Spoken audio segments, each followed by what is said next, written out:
नमस्कार मंडळी मी गणेश ठाकरे महाराष्ट्र नेता या चॅनलवरती आपलं सहर्ष स्वागत आहे. मंडळी, अजितदादा पवार यांचं निधन झाल्यानंतर अनेक प्रश्न रोहित पवार यांनी विचारले. प्रामुख्याने आता जय पवार यांचं सुद्धा तेच म्हणणं आहे.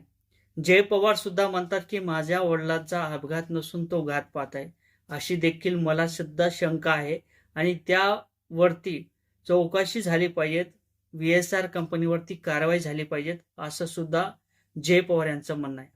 आता जे काही घडामोडी घडत आहेत त्यामागे काहीतरी तथ्य आहे. कारण तर ज्या पद्धतीने अजितदादा पवार यांचा अपघात झाला, त्यापूर्वी काही बैठका सुद्धा झाल्या होत्या पटेल तटकरे यांच्या, आणि त्यानंतर अजितदादा पवार यांना त्या ठिकाणी जाण्यासाठी विलंब झाला आणि त्यानंतर अजितदादा पवार यांनी विमान बुक केलं. विमान कोणी बुक केलं होतं? अजितदादा पवार यांच्या सांगण्यावरती झालं होतं का, किंवा यामागे काही सूत्र हल्ले होते का, काही चर्चा झाल्या होत्या का, काही घडामोडी घडल्या होत्या का? अनेक प्रश्न सध्या अजितदादा पवार यांच्या सोबतच गेलेले. परंतु ज्या पद्धतीने रोहित पवार यांनी मांडणी केली, त्यांनी अनेक नेत्यांच्या भेटा घेतल्या. राज ठाकरे असतील, उद्धव ठाकरे असतील, बड्या नेत्यांच्या सुद्धा त्यांनी भेटा घेतल्या. तर मुख्यमंत्री फडणवीस यांची सुद्धा त्यांनी भेट घेतली. त्यानंतर केजरीवाल असतील, यांची सुद्धा भेट घेतली. तर राहुल गांधी यांची सुद्धा भेट घेतली. त्यांचं म्हणणं आहे की अजितदादा पवार यांचा अपघात नसून तो घातपात आहे आणि त्यावरती चर्चा झाली पाहिजे. अजितदादा पवार यांना न्याय मिळाला पाहिजे. हे फार सुद्धा साधा दाखल होत नाहीत, असे सुद्धा काही प्रश्न रोहित पवार यांनी राहुल गांधी, राज ठाकरे, उद्धव ठाकरे या बड्या नेत्यांना त्यांनी सांगून टाकले. तर अमित शहा यांची सुद्धा भेट घेतली जाईल किंवा अमित शहा यांना मेल सुद्धा करू, असं सुद्धा रोहित पवार यांनी म्हणलं. त्या पाठोपाठ आता जय पवार यांचं सुद्धा तेच म्हणणं आहे. सुनीत्र पवार यांचं सुद्धा तेच म्हणणं आहे. सुनीत्र पवार यांनी सुद्धा मुख्यमंत्री फडणवीस यांना एक पत्र लिहिलं, त्यांची सुद्धा भेट घेतली आणि या अजितदादा पवार यांच्या अपघाताची सखोल चौकशी झाली पाहिजे, असं सुद्धा सुनीत्र पवार यांचं म्हणणं आहे. ज्या पद्धतीने पटेल तटकरे यांच्या हातात राष्ट्रवादीचे सूत्र होते, ते आता कुठंतरी डॉट बाहेर पडलेले दिसत आहेत आणि पटेल तटकरे हे कुठंतरी आता बाजूला गेलेले दिसत आहे. ज्या पद्धतीने पटेल तटकरे यांचा हात यामध्ये कुठंतरी आहे, असं सुद्धा जय पवार यांचं म्हणणं आहे आणि ती शंका आम्हाला आहे, असं सुद्धा जय पवार यांचं म्हणणं आहे. ज्या पद्धतीने अजितदादा पवार यांचा अपघात झाला, घातपात झाला, हे काय झालं हे अनेकाला पडलेला प्रश्न आहे. सर्वसामान्य नेता असेल यांना सुद्धा माहीत पडते की अजितदादा पवार यांच्या सोबत काय घडलं. त्या विषयावरती चर्चा होत नाही किंवा विरोधी पक्षी असणारे भाजपचेच नेते त्यामध्ये एखादा प्रश्न रोहित पवार यांनी विचारल्यानंतर प्रामुख्याने भाजपचे नेते का समोर येत आहेत, अनेक प्रश्न पडलेले आहेत. त्याचबरोबर VSR कंपनीचे आणि पटेल यांचे चांगलेच संबंध आहेत.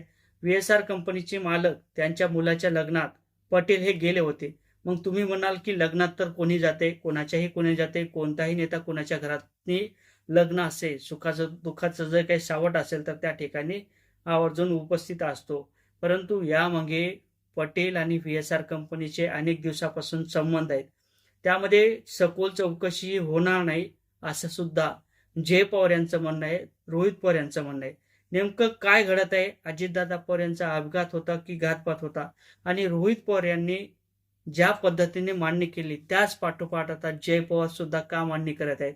अनेक दिवसापासून पवार घराण्यातील कोणताही व्यक्ती आतापर्यंत काहीच बोलला नव्हता, परंतु आता जय पवार नेमकं का सांगत आहेत की माझ्या पवारला-सोबत काहीतरी अपघात झाला की घातपात झाला, याची सखोल चौकशी झाली पाहिजे.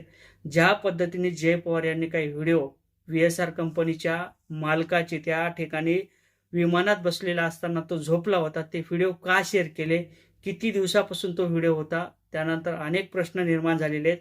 ज्या पद्धतीने गाफिलता या विमानाच्या संदर्भात वापरले जाते आणि DJIच्या माध्यमातून जे काही पुरावे सादर केले जातात याच्यावरती नेहमीच डाऊट घेतला जात आहे.